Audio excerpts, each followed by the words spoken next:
Good morning all. എല്ലാവർക്കും ആദ്യമായിട്ടൊരു ശുഭദിനം നേരുന്നു. ഇന്നത്തെ പ്രീ മാർക്കറ്റിൽ നമുക്ക് ആദ്യമുള്ളൊരു കാര്യം FIs വീണ്ടും ബൈ ചെയ്തു എന്നുള്ളതാണ്. ഇന്നലെ FIs 595 കോടി രൂപക്കാണ് ഇന്ത്യൻ മാർക്കറ്റിൽ ബൈ നടത്തിയത്. DAs ആവട്ടെ 2700 കോടി രൂപക്ക് ബൈ നടത്തി. അതൊന്നാമത്തെ കാര്യം. രണ്ടാമത്തെ ഘടകം, ഇന്നലെ നമ്മുടെ മാർക്കറ്റ് ക്ലോസ് ചെയ്തതിന് ശേഷം US മാർക്കറ്റ് ശക്തമായ രീതിയിൽ റാലി രേഖപ്പെടുത്തി. മൂന്നാമത്, ഇപ്പോൾ ട്രേഡ് ചെയ്യുന്ന US ഫ്യൂച്ചറിൽ ചെറിയൊരു ഇടിവ് രേഖപ്പെടുന്നുണ്ട്. ഏഷ്യൻ മാർക്കറ്റിലും ചെറിയൊരു ഇടിവ് രേഖപ്പെടുന്നുണ്ട്. നാലാമത്, നമ്മളുടെ ICC പൊട്ടൻഷ്യൽ AMC IPO ഇന്ന് ലിസ്റ്റിംഗ് ആണ്. എക്സ്പെക്ട് ചെയ്യുന്നത് നല്ലൊരു ലിസ്റ്റിംഗ് ഗെയിൻ കിട്ടുമെന്ന് തന്നെയാണ്. കാരണം ഗ്രേ മാർക്കറ്റ് പ്രീമിയംസ് എല്ലാം തന്നെ ഉയർന്നിട്ടുണ്ട്. ഗ്ലോബൽ മാർക്കറ്റിൽ US മാർക്കറ്റ് കാണാം, നാസ്ഡാക്ക് 300 പോയിൻറ്റിന് റാലി രേഖപ്പെടുത്തി. ഡോ പോസിറ്റീവായിരുന്നു. അതിന് മുകളിലുള്ള FTSE CAC 40 ഡാക്സ് മൂന്നും പോസിറ്റീവായിരുന്നു. ഡാക്സ് ജർമ്മൻ മാർക്കറ്റ് 1% ഉയർന്നു. ഇപ്പോൾ ട്രേഡ് ചെയ്യുന്ന നിക്കി ജപ്പാൻ മാർക്കറ്റ് പോസിറ്റീവാണ്, 468 പോയിൻ്റ് ഉയർന്നു. കോസ്പി കൊറിയ, ചൈന, ഓസ്ട്രേലിയ എല്ലാം തന്നെ പോസിറ്റീവാണ്. ഏറ്റവും ടോപ്പിലേക്ക് പോകുകയാണെങ്കിൽ നിഫ്റ്റി എവിടെയാണ്? 25,940. തൊട്ട് താഴെ നിഫ്റ്റിയുടെ ഫ്യൂച്ചർ 25,882. 882 ഉണ്ടായിരുന്ന ക്ലോസിങ് ഇപ്പോൾ നിൽക്കുന്നത് 940. അതായത് 50 പോയിൻ്റ് ഗ്യാപ്പ് അപ്പിലാണ് ഇപ്പോൾ നിഫ്റ്റി നിൽക്കുന്നത് എന്നുള്ളതാണ്.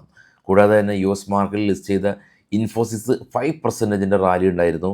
ഇൻഫോസിസ് മറ്റുള്ള വിപ്രോയും ICICI ബാങ്കും എല്ലാം തന്നെ പോസിറ്റീവിൽ ക്ലോസ് ചെയ്യാനായിട്ട് സാധിച്ചിട്ടുണ്ട്.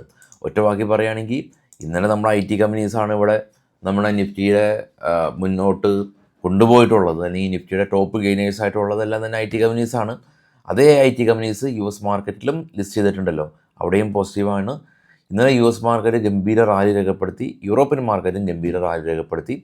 നിഫ്റ്റി ഒരു 50 പോയിൻറ്റ് പ്ലസ് ആണ്. ഇനി നമുക്ക് കുറച്ച് സ്റ്റോക്കുകളുടെ കുറച്ച് വാർത്തകളിലേക്ക് പോകാം. ഇത് ബൈസൽ റെക്കമെൻഡേഷൻ അല്ല. GPT ഇൻഫ്ര പ്രൊജക്റ്റ് കമ്പനി 1800 കോടി രൂപയുടെ ഒരു ഫ്ലൈ ഓവർ കൺസ്ട്രക്ഷൻ്റെ ഓർഡർ കിട്ടി.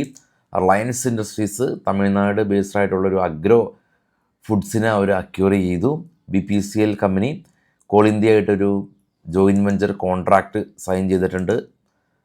ലുപ്പിൻ അവർ ഫിലിപ്പീൻസിലും ബ്രസീലിലും ഉള്ള കമ്പനിയായിട്ട് ഈ ലുപ്പിൻ ഫാർമ കമ്പനിയാണ് പുതിയ ബിസിനസ് കോൺട്രാക്റ്റ് സൈൻ ചെയ്തു. HCL ടെക് ഹവൽറ്റ് പാക്കേഡ് എന്ന് പറയുന്ന ഒരു ടെലകോമിക് സൊല്യൂഷൻ കൊടുക്കുന്ന കമ്പനീനെ അക്യൂർ ചെയ്തു.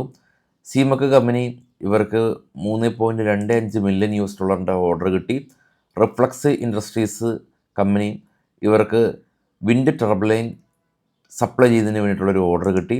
നീരജ് സിമെൻറ്റ് 322 കോടി രൂപയുടെ ഓർഡർ കിട്ടി. മിതാനി കമ്പനി 121 കോടി രൂപയുടെ ഓർഡർ കിട്ടി. കേരള ആയുർവേദ കമ്പനി ഇവർ യൂറോപ്പ് ബേസ്ഡ് ആയിട്ടുള്ള BV യൂറോപ്പ് കമ്പനീനെ അക്യൂർ ചെയ്തു. കേരള ആയുർവേദ BSEയിൽ ലിസ്റ്റ് ചെയ്തിട്ടുള്ള ഒരു കമ്പനിയാണ് കേട്ടോ. അപ്പോൾ ഇതാണ് ഇപ്പോൾ ഉള്ള ന്യൂസുകൾ. നമുക്ക് ഇന്ന് ലൈവ് ഉണ്ട്, വൈകിട്ട് 7 മണിക്ക് ലൈവാണ്. അപ്പോൾ നിങ്ങളുടെ സംശയങ്ങളായിട്ട് നിങ്ങൾ വരാം.